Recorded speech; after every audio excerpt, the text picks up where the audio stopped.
Hello friend. इस video में आपको बहुत ही महत्वपूर्ण जानकारी मिलेगी क्योंकि इस वीडियो में यूपी पुलिस कांस्टेबल का जो एग्ज़ाम होता है उसमें जो हिंदी पूछी जाती है वो किस लेवल की पूछी जाती है। ये पेपर प्रीवियस पेपर है। बिल्कुल ऐसा ही पेपर आपको 8 जून को देखने को मिलेगा।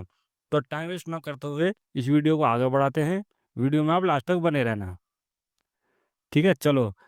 ये हमारा यहाँ से ये क्वेश्चन है 114 से लेकर 118 तक। ये पहले आप यहाँ से ज़रा देख लीजिए, ये गद्यांश है। आपको यहाँ से ये जो है ये पहले पूरी तरह से पढ़ लेना है एग्जाम सेंटर में जल्दी जल्दी। उसके बाद ये जो 118 तक जो क्वेश्चन है हमारे, ये सारे क्वेश्चन के जो आंसर है इसमें सब छुपे होते हैं। तो आपको इसमें से ढूंढने होते हैं।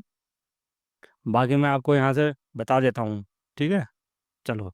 हमारा पहला क्वेश्चन ये है, इस अनुच्छेद के सार में किस भाषा पर ज़्यादा जोर देने की बात कही है। मतलब कि आपको ये पूरी तरह से पढ़ लेना है पूरा। हमारे जो क्वेश्चन है इसी में इनके आंसर छुपे हुए हैं। ठीक है, तो इसका जो है हम पहला इसका मतलब कि इसका जो आंसर है वो हो जाएगा हमारा सी, यानी कि हिंदी भाषा पर। ठीक है, चलो। अब हमारा अगला सवाल है, किस भारतीय भाषा की विश्व भाषा बनने की ज़्यादा संभावना है। किस भारतीय भाषा की विश्व भाषा बनने की ज़्यादा संभावना है। तो सबसे ज़्यादा संभावना होती है हिंदी की, यानी कि इसका सही आंसर हो जाएगा हिंदी। इसका भी आंसर जो है इसी में आपको ढूंढना है। ठीक है, यानी कि 118 तक यहाँ पर देखो लिखा हुआ है। 114 से लेकर 118 तक जो भी क्वेश्चन आपके से पूछे गए हैं उसका आंसर इसी में छुपे हुए हैं। तो आपको पहले पूरी तरह से पढ़ लेना है, उसके बाद इसमें से आपको क्वेश्चन के आंसर देखने हैं। चलो, अब हमारा अगला सवाल है, राष्ट्रभाषा के प्रमुख लक्षणों में से इनमें कौन सा व्यवहार नहीं है। राष्ट्रभाषा के प्रमुख लक्षणों में से इनमें से कौन सा व्यवहार नहीं है। तो इसका सही आंसर हो जाएगा ऑप्शन बी, यानी कि क्षेत्र सीमित होता है। ठीक है, ये मैंने पहले पढ़ लिया है तभी मैं आपको बता रहा हूँ इनके आंसर। ठीक है, हम पढ़ेंगे तो बहुत टाइम वेस्ट हो जाएगा, बहुत लंबी वीडियो हो जाएगी। ठीक है, आप समझ गए होंगे ये क्या है।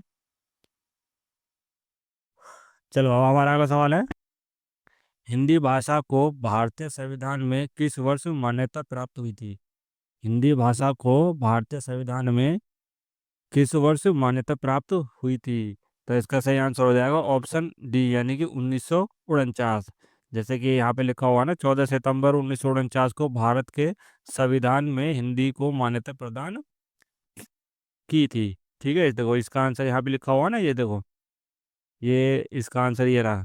1949, सन 1949 भारत के संविधान हिंदी में सॉरी भारत के संविधान में हिंदी को मान्यता प्रदान की गई थी। ठीक है, ऐसे ही आपको यहाँ तक 18 तक 118 तक आपको इसके आंसर इनमें ही ढूंढने होते हैं। चलो, अब हमारा अगला सवाल है, इस अनुच्छेद का निम्नलिखित में से उचित शीर्षक चुनिए। ठीक है, इस अनुच्छेद का निम्नलिखित में से उचित शीर्षक चुनिए। तो इसका सही आंसर हो जाएगा ऑप्शन बी, यानी कि राजभाषा और राष्ट्रभाषा। चलो, हम अब अपना अगला सवाल देखेंगे। अगला सवाल है, जो शब्द संज्ञा की विशेषता बताते हैं उन्हें क्या कहते हैं। जो शब्द संज्ञा की विशेषता बताते हैं उन्हें क्या कहते हैं। तो उन्हें कहते हैं विशेषण, यानी कि ऑप्शन सी जो है इसका सही आंसर हो जाएगा विशेषण। चलो, थोड़ा सा मैं इसे बड़ा कर लेता हूँ अब। ठीक है, चलो।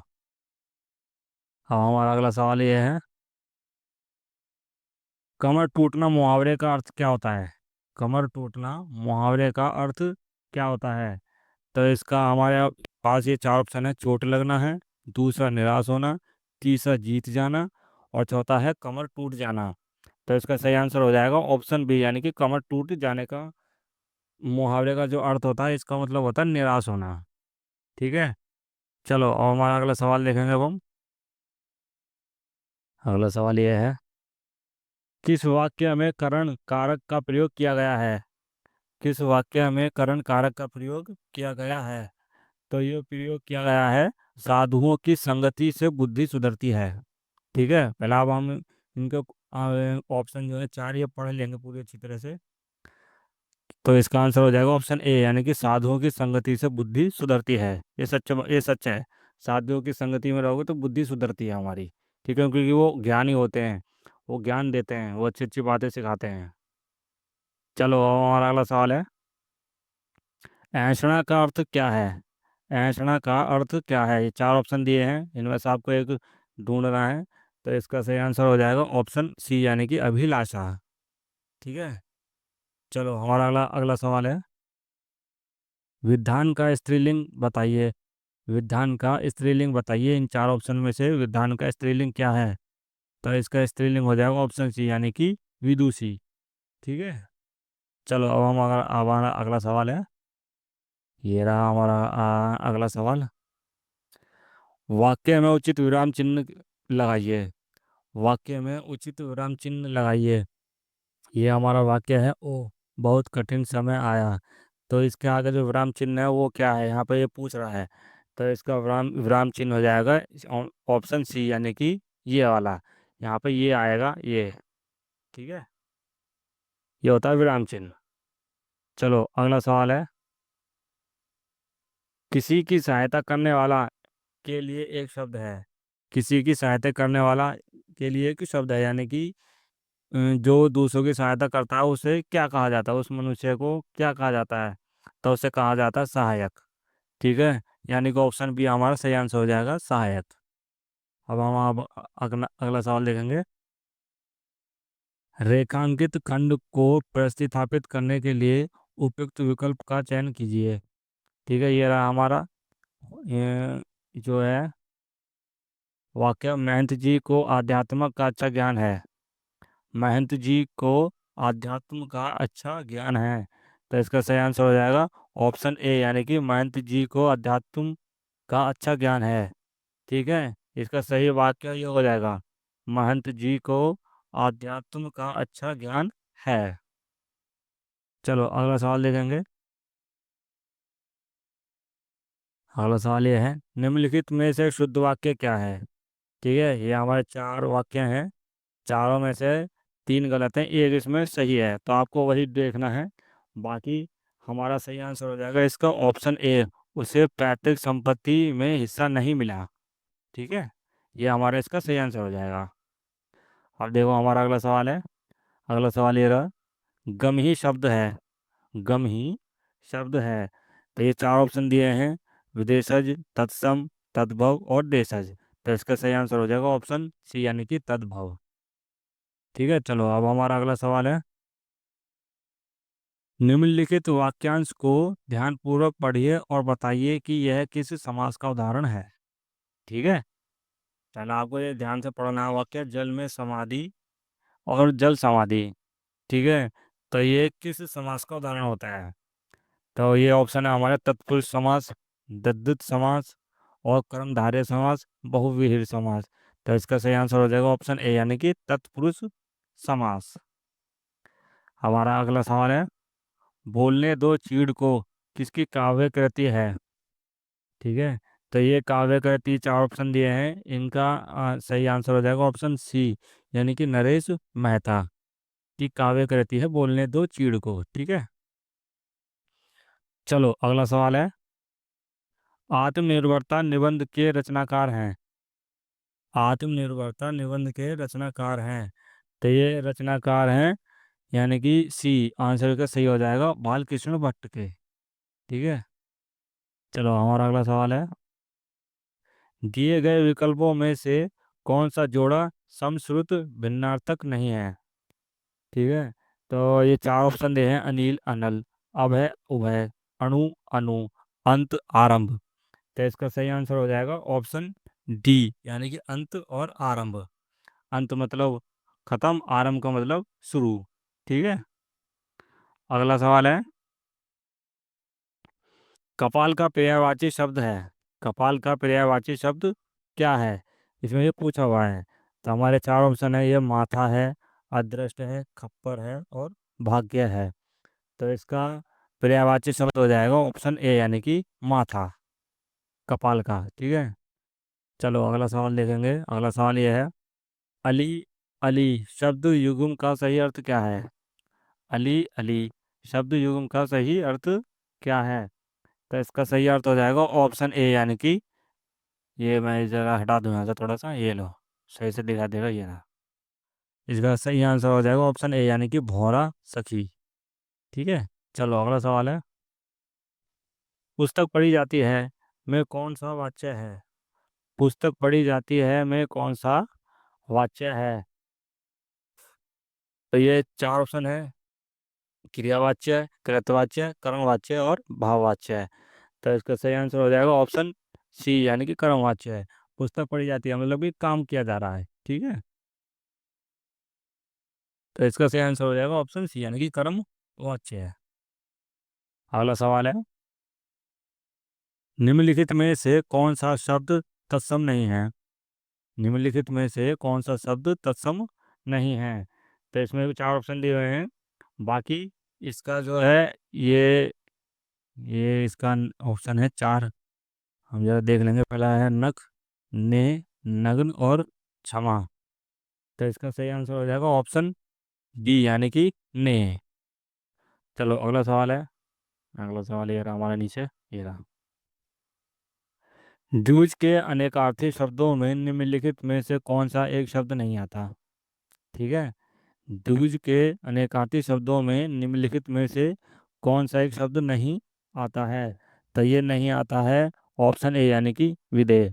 ब्राह्मण भी आता है, पक्षी भी आता है और तात भी आता है, लेकिन विदेह शब्द नहीं आता। चलो अगला सवाल है। बै उपसर्ग से बना शब्द है। बै किस उपसर्ग से बना हुआ शब्द है? तो ये उपसर्ग से बना हुआ है बाकलम, यानी कि ऑप्शन ए इसका सही आंसर हो जाएगा बाकलम। चलो अगला सवाल है। लक्ष्य का अनेकार्थ शब्द क्या है? लक्ष्य का अनेकार्थ शब्द क्या है?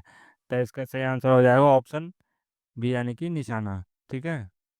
अगला सवाल है। हिंदी में मैं का बहुवचन है क्या है? हिंदी में मैं का बहुवचन क्या है? तो हिंदी में जो है मैं का बहुवचन हो जाएगा हम। ऑप्शन बी इसका सही आंसर हो जाएगा। चलो अगला सवाल है। विरोध करना के लिए सही मुहावरा क्या है? विरोध करना के लिए सही मुहावरा क्या है? तो इसका हमारे चार ऑप्शन दिए हैं। पहला है सिर झुकाना, दूसरा सिर काट कटाना, और तीसरा सिर चढ़ाना, और चौथा है सिर उठाना। विरोध करने का मतलब होता है हम जो किसी चीज बात का विरोध कर रहे हैं। ठीक है। तो इसका सही आंसर हो जाएगा ऑप्शन सी यानी कि सिर चढ़ाना। चलो अगला सवाल है। चूड़ी अच्छी थी में थी कौन सी क्रिया है? चूड़ी अच्छी थी में थी कौन सी क्रिया है? तो इसका सही आंसर हो जाएगा ऑप्शन बी यानी कि योजक क्रिया। चलो अगला सवाल है। बुरे अर्थ में प्रयुक्त होने वाला उप सॉरी बुरे अर्थ में प्रयुक्त होने वाला बद उपसर्ग किस भाषा का है? ठीक है। तो इसका सही आंसर हो जाएगा यहाँ पे ये रहा। इसका सही आंसर है ऑप्शन डी यानी कि उर्दू फारसी। चलो अब हमारा अगला सवाल है। 2020 का ज्ञानपीठ पुरस्कार किस रचनाकार को दिया गया था? 2020 का ज्ञानपीठ पुरस्कार किस रचनाकार को दिया गया था? ठीक है। तो इसमें चार ऑप्शन दिए गए हैं। तो इसका सही आंसर हो जाएगा ऑप्शन ए सी यानी कि सर्वेश यादव सब्बे को। चलो अगला सवाल देखेंगे अब हमारा।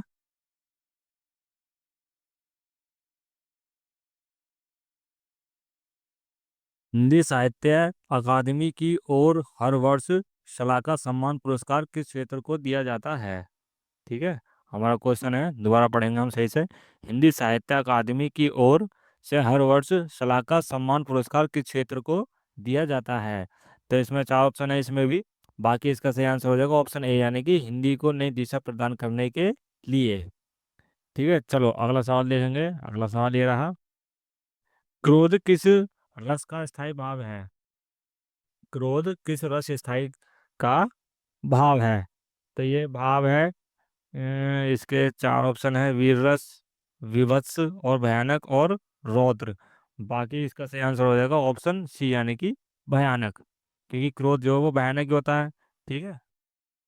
चलो अगला सवाल है। स्रोत और स्रोत शब्द युग्म का सही विकल्प चुनिए। ठीक है। तो इसका सही आंसर हो जाएगा ऑप्शन बी यानी कि उद्यम और स्तुति। चलो अगला सवाल देखेंगे। अंतर्निहित शब्द का सही संधि विच्छेद क्या होगा? अंतर्निहित शब्द का सही संधि विच्छेद क्या होगा? तो इसका सही आंसर है ऑप्शन ए, यानी कि अंत प्लस निहित, इन दो शब्दों को मिलाकर बनता है अंतर्निहित। ठीक है, चलो अगला सवाल है। नागर, नागर का पर्यायवाची शब्द क्या है? ठीक है, तो इसका सही आंसर हो जाएगा ऑप्शन सी, यानी कि ढोल। चलो अगला सवाल है। अगला सवाल, और ये इस वीडियो का आखिरी सवाल है, बस हिंदी के यहीं तक ही क्वेश्चन है। हमारा अगला सवाल ये है। साला फेरत जुग भया, फिरा न मन का फेर, कर का मन का डारी दे, मन का फेर, इस दोहे में कौन सा अलंकार है? ये एक दोहा दिया हुआ है, तो इसमें आपको अलंकार पहचानना है, ये किस अलंकार का दोहा है। इसके ऑप्शन है यमक अलंकार, रूपक अलंकार, अनुप्रास अलंकार, और चौथा है उपमा अलंकार। बाकी इसका सही आंसर होगा, हो जाएगा ऑप्शन ए, यानी कि यमक अलंकार। तो दोस्तों ये वीडियो जो है आपके लिए बहुत ही जरूरी हुई होगी मेरे हिसाब से। बाकी आपको एक अंदाजा हो गया होगा कि यूपी पुलिस कांस्टेबल के जो हिंदी के जो क्वेश्चन आते हैं वो किस लेवल के आते हैं। ठीक है, तो आप वीडियो को अच्छे से देख लेना, समझ लेना, इसी तरह के क्वेश्चन आते हैं। बाकी आपको वीडियो अच्छी लगी हो तो वीडियो को लाइक कर देना, चैनल को सब्सक्राइब कर लेना। अब हमसे मिलेंगे आपसे अगली नेक्स्ट वीडियो में। जब तक के लिए जय हिंद, जय भारत।